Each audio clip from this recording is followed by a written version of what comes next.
Heavy किस्म की movement मैंने देखी। कल की तरह आज भी हेलीकॉप्टर्स आ रहे हैं, जा रहे हैं, मूवमेंट और एक ऐसी एक्टिविटीज़ वहाँ पर देख रहा था जिससे लग रहा था कि बड़ी एक हलचल किसी कैफियत है। जो चैनल भी आप देख लो इंडियन मीडिया का, वो वज़ीर आज़म की तकरीर को बराह रास्त नशर कर रहा था। सिर्फ वो बाहर का मुल्क ही शामिल नहीं है, बल्कि हमारे अपने अंदरूनी कंट्रीब्यूटर शामिल हैं और उनमें कुछ मीडिया के टॉप लेवल के लोग हैं। रद्द अमल होगा, पाकिस्तान विल रिटेलिएट, ये इस एपेक्स फोरम ने फैसला किया है। जब मैं प्राइम मिनिस्टर हाउस में मौजूद था, पीटीवी की टीम दिन 3 बजे वहां पहुंच गई थी कि खिताब की रिकॉर्डिंग होगी, लेकिन उसका खुमियाजा जो पाकिस्तान भुगतेगा उसका जिम्मेदार कौन होगा? आप तो 20-20, 25-25 करोड़ रुपए लेके गए। बिस्मिल्लाहिर्रहमानिर्रहीम, अस्सलाम वालेकुम। मैं हूं अब्दुल कादिर और आप देख रहे हैं आपका अपना फेसबुक और यूट्यूब चैनल। आज तारीख है 31 मार्च और दिन है जुमेरात का।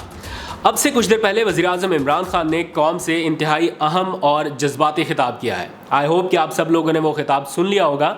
मैं उसकी डिटेल में कुछ ही देर में जाऊंगा, लेकिन इस खिताब के दौरान बहुत सारे लोगों के अरमान आंसुओं में बह गए, क्योंकि कुछ लोगों को लगता था कि शायद वज़ीर आज़म इस खिताब के दौरान रिज़ाइन अनाउंस करने वाले हैं, और यही वजह है कि पूरा इंडियन मीडिया वज़ीर आज़म की इस तकरीर को बराह रास्त नशर कर रहा था। हमने तो कभी नरेंद्र मोदी के खिताब को पाकिस्तानी मीडिया में बराह रास्त नहीं दिखाया, लेकिन जो चैनल भी आप देख लो इंडियन मीडिया का, वो वज़ीर आज़म की तकरीर को बराह रास्त नशर कर रहा था और इसी आस में बैठा था कि अब भी रिज़ाइन अनाउंस हुआ, अब भी रिज़ाइन अनाउंस हुआ, लेकिन ऐसा नहीं हुआ। वज़ीर आज़म इमरान खान ने अपनी तकरीर को बहुत हाई मॉरल नोट पर एंड कर दिया है और अपने आप को आवाम के सामने खड़ा कर दिया। आज मैं ये कह रहा हूँ कि वज़ीर आज़म इमरान खान जीत रहा है, वो अकेला है फिर भी जीत रहा है, और अगर खुदा न खास्ता हार गया फिर भी जीत जाएगा। मैं पहले भी ये बात कह रहा था और आज भी ये बात कह रहा हूँ, क्योंकि इमरान खान सच्चा साबित हुआ है उस एपेक्स कमेटी के सामने जो इस मुल्क की नेशनल सिक्योरिटी कमेटी का है, उस फोरम के सामने जिनको इस वक्त ऑपोजिशन में बैठे लोग, हुकूमत में बैठे लोग, किसी भी पार्टी में बैठे हुए लोग बड़े ज़ोको शौक के साथ न्यूट्रल कह रहे हैं। और आज की जो प्रेस रिलीज आई है उस नेशनल सिक्योरिटी कमेटी मीटिंग की, उसमें वाज़े तौर पर बताया गया है कि इमरान खान का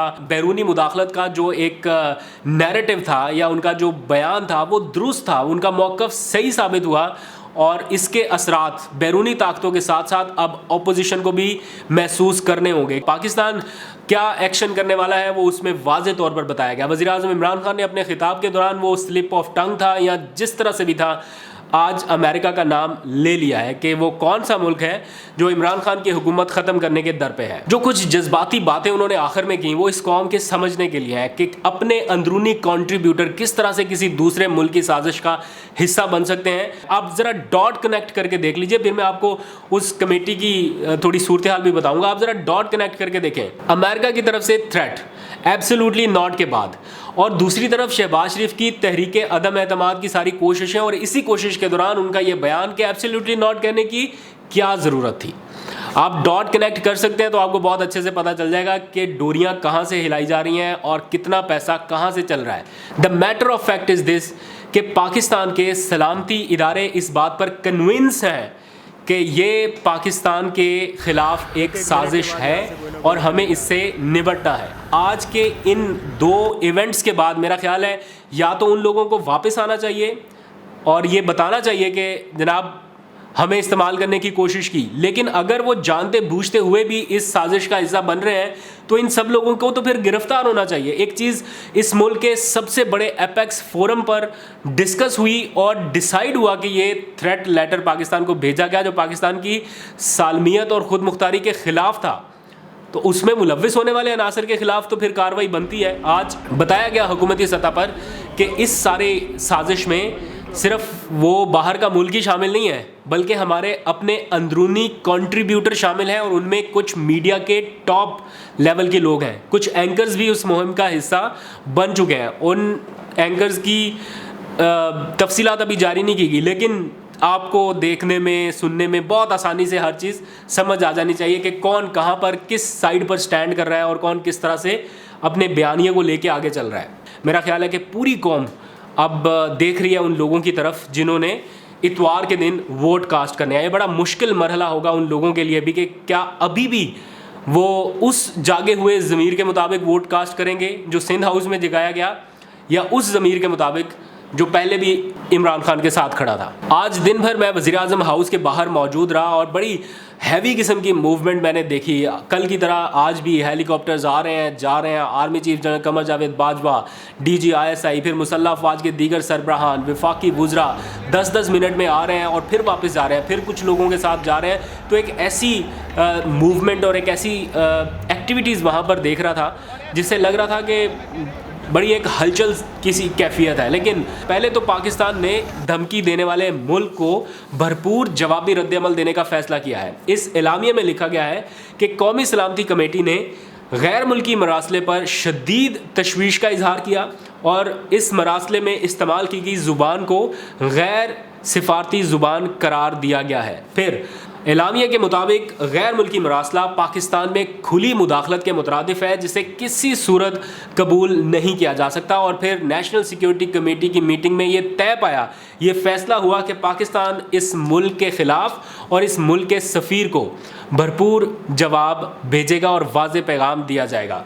रद्द-ए-अमल होगा, पाकिस्तान विल रिटेलिएट। ये इस एपेक्स फोरम ने फैसला किया है। अब चलिए वज़ीर आज़म इमरान खान के खिताब की तरफ। वज़ीर आज़म ने अपने खिताब में वैसे तो और बहुत सारी बातें की, लेकिन जो 10 पॉइंट्स उनके मुझे सबसे अहम लगे हैं मैं वो आपके साथ डिस्कस करना चाहता हूँ। नंबर 1 पॉइंट, वज़ीर आज़म इमरान खान ने कहा कि जिस दिन उन्होंने इक़्तिदार संभाला था उसी दिन फैसला कर लिया था कि पाकिस्तान की खारजा पॉलिसी आज़ाद होगी, किसी के दुश्मन नहीं बनेंगे लेकिन दोस्ती सबके साथ रखेंगे। ये आज़ाद खारजा पॉलिसी की वो बुनियाद थी जो उन्होंने इक़्तिदार संभालते रखी। और साथ उन्होंने 25 साल पहले वाले अपने बयान को भी दोहराया कि 25 साल पहले जो कहा था कि ना खुद किसी के सामने झुका हूँ ना अपनी कौम को झुकने दूंगा, आज भी उस स्टैंस पर कायम हूँ। वज़ीर आज़म ने यह भी बताया कि दौरा रूस से पहले ये कहा गया कि रूस का दौरा क्यों कर रहे हैं। अगर ये रूस का दौरा हुआ तो ये आपका ज़ाती या इनफरादी फेल होगा। ये रियासत पाकिस्तान की तरफ से रूस का दौरा नहीं होना चाहिए। ये तनबीह की गई उस मुल्क की तरफ से, अमेरिका की तरफ से। ज़ाहिर बात है एक ही मुल्क को तकलीफ़ है रूस से और वो अमेरिका है। उसने कहा कि रूस का दौरा क्यों कर रहे हैं और प्राइम मिनिस्टर ने कहा कि मैं ये सोच रहा था कि हम आपके नौकर हैं। वही वाली बात जो वो जलसों में कह रहे हैं कि क्या हम आपके कमी हैं जो आपके कहने पर फैसला करेंगे। पाकिस्तान ने किस मुल्क का दौरा करना है, किसका नहीं करना, आप लोग एक लम्हे के लिए सोचिए, अपने दिल पे हाथ रख के बताएं कि क्या पाकिस्तान को इससे पहले अमेरिका की इजाज़त दरकार होनी चाहिए किसी मुल्क का दौरा करने के लिए, या पाकिस्तान की आज़ाद खारजा पॉलिसी के तहत ये फैसले खुद करने चाहिए। वज़ीर आज़म कल ये बात वाज़े कर चुके हैं कि इस दौरे से पहले उन्होंने army chief general Qamar Javed Bajwa को और वजारत खारजा को एतमाद में लिया, कंसल्टेशन हुई, दोनों अतराफ़ में पूछा गया कि क्या ये दौरा करना चाहिए, ये पाकिस्तान के मफाद में है या नहीं। जो कंसर्न्ड इदारे थे उनसे तो मुशावरत हुई, लेकिन जिनसे नहीं होनी चाहिए थी उनसे करने के लिए क्यों मजबूर किया जा रहा है। बिल्कुल ये स्टैंस प्राइम मिनिस्टर का ठीक था कि हम किसी से नहीं पूछेंगे। फिर प्राइम मिनिस्टर इमरान खान ने गलती में ही सही लेकिन अमेरिका का नाम तो लिया, बता तो दिया। मैं तो कहता हूँ कि ये एक बड़ी बहादुरी की बात है कि आप खिताब लाइव कर रहे हैं, इसमें कोई गुंजाइश नहीं है, छोटी मोटी मिस्टेक भी आपके गले पड़ सकती है। लेकिन प्राइम मिनिस्टर ने ये फैसला किया कि उनका खिताब लाइव होगा। जब मैं प्राइम मिनिस्टर हाउस में मौजूद था, PTV की टीम दिन 3 बजे वहाँ पहुँच गई थी कि खिताब की रिकॉर्डिंग होगी, लेकिन ये फैसला हो गया था कि रिकॉर्डिंग नहीं होगी, ये खिताब फिलबदी होगा और वज़ीर आज़म बग़ैर किसी लिखी हुई तकरीर के डायरेक्ट आवाम से मुखातिब होंगे। और तकरीर का वो आखिरी हिस्सा मेरा ख्याल है हर पाकिस्तानी को बार बार रिमाइंड कराएगा, बल्कि वो बार बार सुनने वाली चीज़ है, उसे बार बार सोशल मीडिया पर शेयर करना चाहिए, जिसमें उन्होंने कहा कि मैं अपनी आवाम से पूछता हूँ। उन्होंने बता दिया कि वो इतवार के दिन वोटिंग में जा रहे हैं, भागेंगे नहीं, मैदान छोड़ के भागेंगे नहीं, आखिरी बॉल तक लड़ेंगे, चाहे शिकस्त हो जाए, चाहे वो तहरीक अदम एतमाद की वोटिंग में हार जाए, लेकिन फिर भी वो इसका सामना करने के लिए तैयार हैं, रिज़ाइन नहीं देंगे। और क्यों रिज़ाइन दें, ये बात भी ठीक है।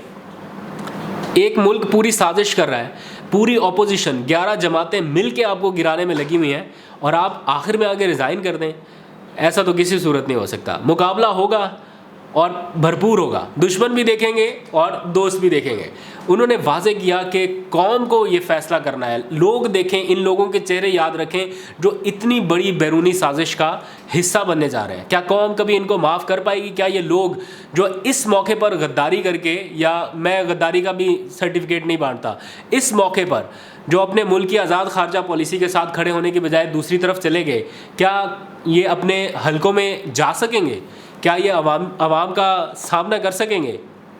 नहीं कर सकेंगे, ये आसान नहीं होगा। अगर किसी ने पैसे पकड़े हैं, ज़मीर बेचा है और वो इस सब के बावजूद भी अगर वोट इमरान खान के ख़िलाफ़ डालने जा रहा है तो वो इमरान खान के ख़िलाफ़ नहीं होगा, वो वोट पाकिस्तान के ख़िलाफ़ होगा। और पाकिस्तान की आवाम एक एक चेहरा देखेगी, एक एक बंदे की शक्ल माइंड में रखेगी कि किसने पाकिस्तान की आज़ाद खारजा पॉलिसी का सौदा किया और कौन था जिसने अपने ज़मीर के मुताबिक पाकिस्तान के साथ खड़ा होने का फ़ैसला किया। एक लम्हे के लिए forget about Imran Khan. Imran Khan is not larger than Pakistan. Pakistan के बारे में तो एक लम्हे के लिए सोच के देखें, इमरान खान को इक़्तिदार से निकाल लेंगे, ठीक है, वो वापस सड़कों पे आएगा, चुप करके तो नहीं बैठेगा, वो वापस सड़कों पे आएगा, मज़ीद ख़तरनाक होगा। लेकिन जो पाकिस्तान के साथ खिलवाड़ कर देंगे उसका खुमियाजा जो पाकिस्तान भुगतेगा उसका ज़िम्मेदार कौन होगा? आप तो 20-20, 25-25 करोड़ रुपए लेके गए, एक घर बन जाएगा, एक गाड़ी बन जाएगी, लेकिन पाकिस्तान के साथ ये इतना बड़ा खिलवाड़, इतना बड़ा सियासी अपसेट आखिर किस लिए?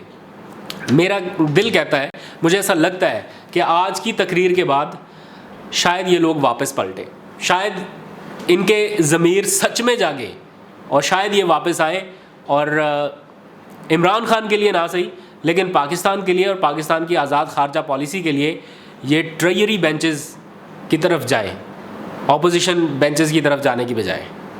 आई होप आने वाले चंद घंटे बड़े अहम हैं, आज कुछ बड़े फैसले लिए गए हैं, उनकी डिटेल्स भी हासिल करने की कोशिश करूँगा, कल आपको बताऊँगा। आज तक के लिए इतना, अपना बहुत सा ख्याल रखिए, खुदा हाफिज़।